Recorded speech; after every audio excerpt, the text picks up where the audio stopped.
I just want to do a quick video on this project vehicle I got. It's a 68 Chevrolet Bel-Air station wagon.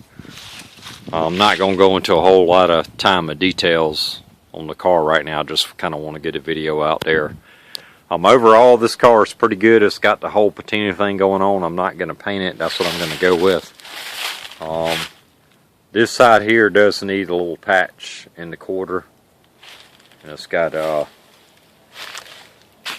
little rust there, and this is probably the worst part about the whole car. Somebody obviously was backing up and taking a left turn and backed into something, or somebody ran into one.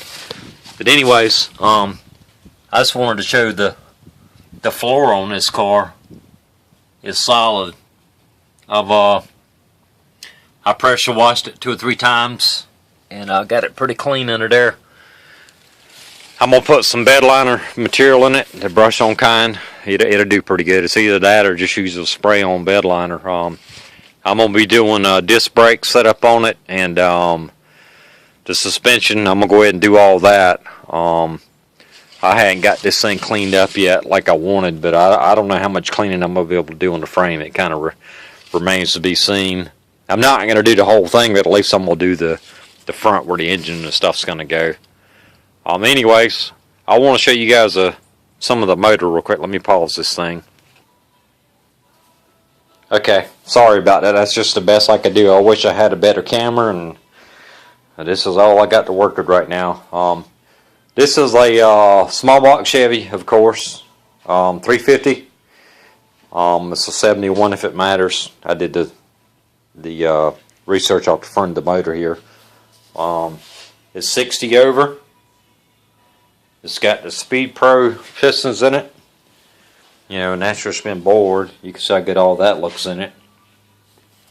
Pretty clean inside. This thing's been sitting around a while, so it's the worst thing in the world you can do for one. It's got the crankshaft in it is still the crank that came in it, but it does have a set of Eagle rods in it. So it's got brand new Eagle rods in it. I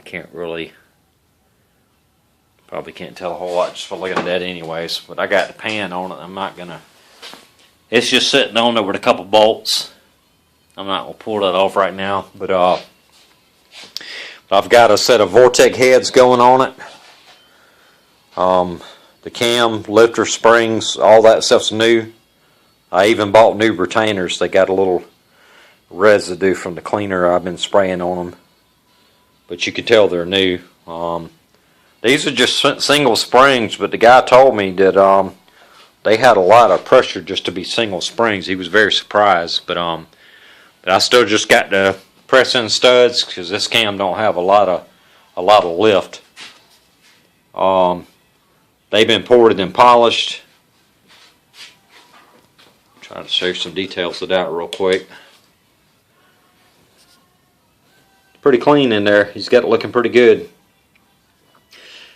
He did, the guy that done these, he's in his mid-60s, so he's done a ton of these, a ton of heads and built motors, and so this is something a little better than the street port. It's probably like a stage 2, I'd imagine. I think there's about 5 stages.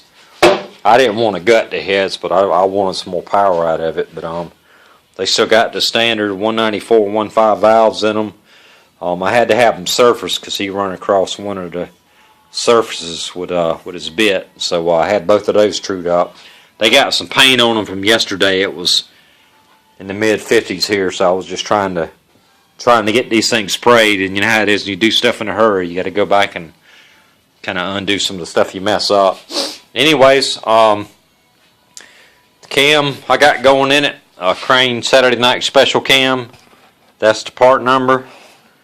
516 intake, 525 exhaust. That's what it is at 50, 244, and 252.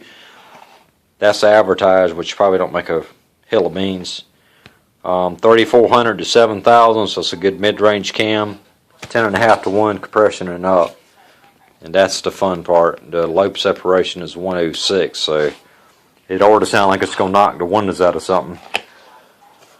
I don't know what the compression is on this thing. It should be at least 10 to 1, but I'm gonna CC them heads with some water here in the next day or two, and I can probably look this up. If not, I'll just have to CC them with it in there, and have to keep them get water everywhere. But I'm gonna do that just out of curiosity to see how much compression it does have. But this ought to be a pretty good little motor. I got a rebuilt 350 turbo, and it's gonna have a 2800 stall. It probably should be a little bit more sloppier, like a 3500. But I mean, I've run small stall with a cam like this before in a full size car, man. Let me tell you, I changed and put a 3500 stall in with a good set of tires. It would actually throw your hat in the back seat. And that's how hard it would pull off of the line, in spite of having this kind of RPM range on it. You can't always go by that, but it ought to pull pretty good to a pretty high RPM. This is the intake that's going on it. It's had some port work done on it. It's kind of hard to see now because I had it powder coated. So man, it looks all but brand new. And because I was going to detail it and paint it, I'm glad I spent $100 to do that. But it's had a little bit taken off by the same guy that done the heads.